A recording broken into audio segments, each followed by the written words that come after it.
जय मां भवानी सीताराम आप सभी को। तो कैसे हैं आप सभी? आशा करते हैं आप सभी अच्छे होंगे, स्वस्थ होंगे और मस्त होंगे। माँ भगवती की कृपा, माँ अम्बा की कृपा, माँ जगदम्बा महाकाली की कृपा आप सभी के ऊपर निरंतर बरस रही होगी। तो दोस्तों स्वागत है आपका हमारे YouTube चैनल महादेवी में। तो आशा करते हैं आप सभी अच्छे होंगे, मैं भी बिल्कुल ठीक हूँ।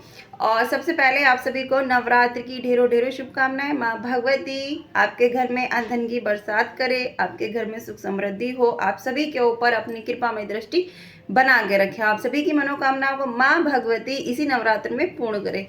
तो चलिए चलते हैं आज की वीडियो की तरफ। तो आज की जो ये वीडियो है, आज की जो जानकारी है, ये लेके आए हैं हम अखंड ज्योति के विषय में।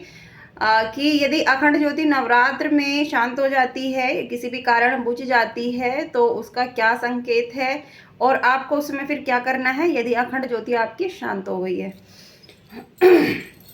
तो देखिए, सबसे पहले ये कि आपको घबराना बिल्कुल भी नहीं है। यदि आपने अखंड ज्योति लगाई है और यदि सरसों के तेल की लगाई है या फिर देसी घी की लगाई है, कोई बात नहीं, आपने जो भी अखंड ज्योति लगाई है, तो आपको डरना बिल्कुल भी नहीं है, घबराना बिल्कुल भी नहीं है।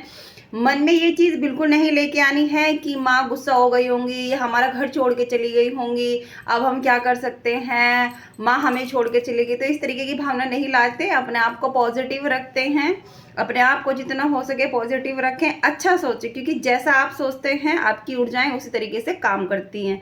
ठीक है, यदि आप नेगेटिव सोचेंगे तो आपके ऊपर नेगेटिव चीज़ें हावी होंगी, और यदि आप पॉजिटिव सोचेंगे तो आपके ऊपर पॉजिटिव चीज़ें ही एक्टिव रहेंगी। तो आपको करना क्या है, यदि आपकी अखंड ज्योति शांत हो गई है, तो सबसे पहले आपको ये देखना है कि वो अखंड ज्योति शांत कैसे हुई है। क्या आपकी कमी के कारण हुई है? क्या आपने सेवा सही से नहीं की? क्या फिर आपने उसमें घी तेल नहीं देखा? क्या फिर आपने पंखा खुला छोड़ दिया है? या फिर हवा से वो अखंड ज्योति शांत हो गई है?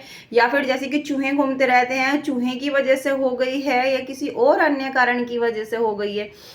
तो ये देखना है आपको कि ज्योति जो है वो शांत कैसे हुई है। और यदि इन कारणों से आपकी गलती से अखंड ज्योति शांत होती है, तो ये दुखदायी विषय है। आपको सावधानी से अखंड ज्योति को ठीक करना है, आपको अखंड ज्योति का ध्यान रखना है, क्योंकि जो अखंड ज्योति होती है उसमें माँ भगवती का साक्षात माँ भगवती उसके अंदर साक्षात विराजमान होती है, क्योंकि माँ भगवती का दूसरा नाम ज्वाला स्वरूपिणी है।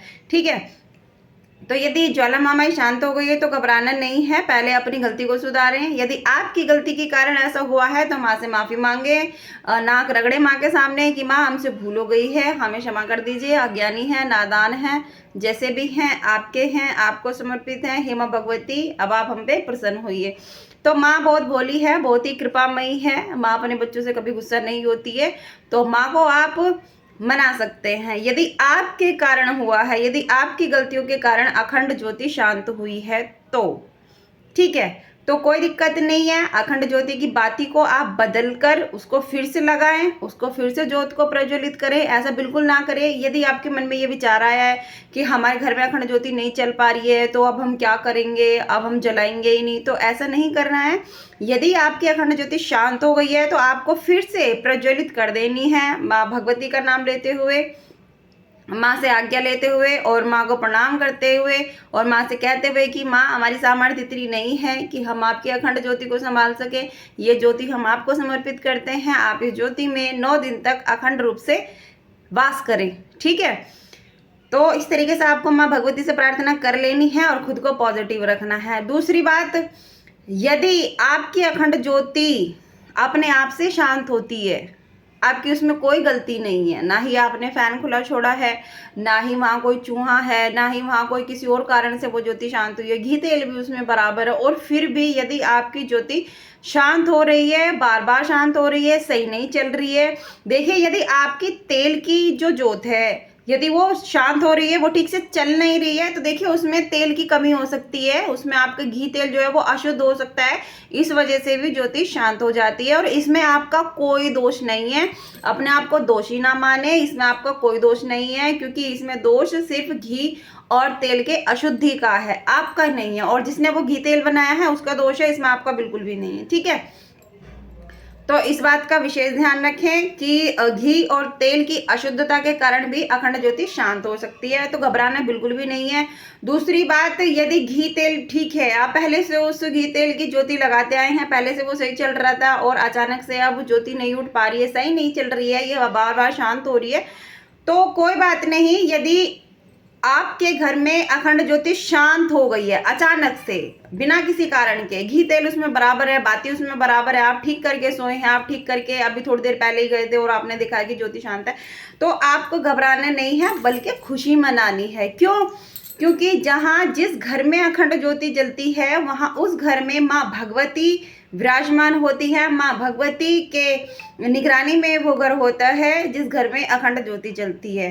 ठीक है, वहां माँ के योगिनी यक्षिणी सेविकाओं का आना जाना लगा रहता है, गणों का आना जाना लगा रहता है जिस घर में माँ भगवती की अखंड ज्योति लगाई जाती है।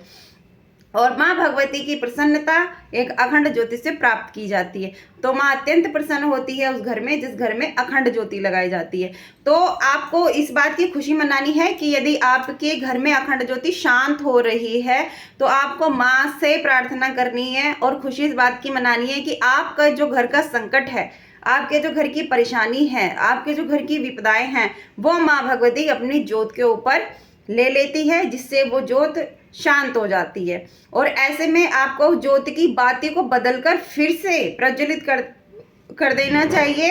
ऐसा ना करें कि ज्योति शांत हो गई है तो आपने उसको फिर से जलाया ही नहीं है, ठंडी ही पड़ी है, तो इस तरीके से नहीं करना है। उस ज्योत की बाती को बदले और उसको फिर से प्रज्वलित कर दे माँ भगवती का नाम लेते हुए और माँ को थैंक यू बोलते हुए कि उस घर में जो भी परेशानी थी या आने वाली थी या किसी प्रकार का संकट था या कोई परेशानी थी या किसी प्रकार की कोई भी नकारात्मक शक्ति थी या किसी की भेजी हुई क्रिया थी या फिर आपके ऊपर कोई नजर दोष था या किसी भी प्रकार का कोई दोष था, तो माँ भगवती उसको अपनी ज्योति के ऊपर काट देती है। तो इसलिए खुशी मनानी है इस बात की कि आपके घर में बार बार अखंड ज्योति शांत हो रही है। अगर आपके घर में बार बार अखंड ज्योति शांत हो रही है तो इसका मतलब आपके घर में कोई नकारात्मक शक्ति है जो उस ज्योत को नहीं चलने दे रही है। ठीक है, तो आशा करते हैं कि आपको ये बात समझ में आ गई होगी और उम्मीद करते हैं कि अब आप सब परेशान नहीं होंगे माँ की अखंड ज्योत को लेकर। और अगर अखंड ज्योत शांत होती है तो माँ को थैंक यू बोलें कि माँ ने आपके घर के नकारात्मक शक्तियों को उस ज्योत में नष्ट कर दिया है। ठीक है, आशा करते हैं आपको हमारी ये वीडियो पसंद आई होगी। पसंद आई है तो वीडियो को लाइक करें, चैनल पे पहली बार आए हैं तो चैनल को सब्सक्राइब ज़रूर करें, दोस्तों के साथ में शेयर भी ज़रूर करें और कमेंट बॉक्स में जय माता दी सीताराम ज़रूर लिखें। तो मिलते हैं आपसे अगली जानकारी के साथ अगली वीडियो में, तब तक के लिए जय मां भवानी सीताराम।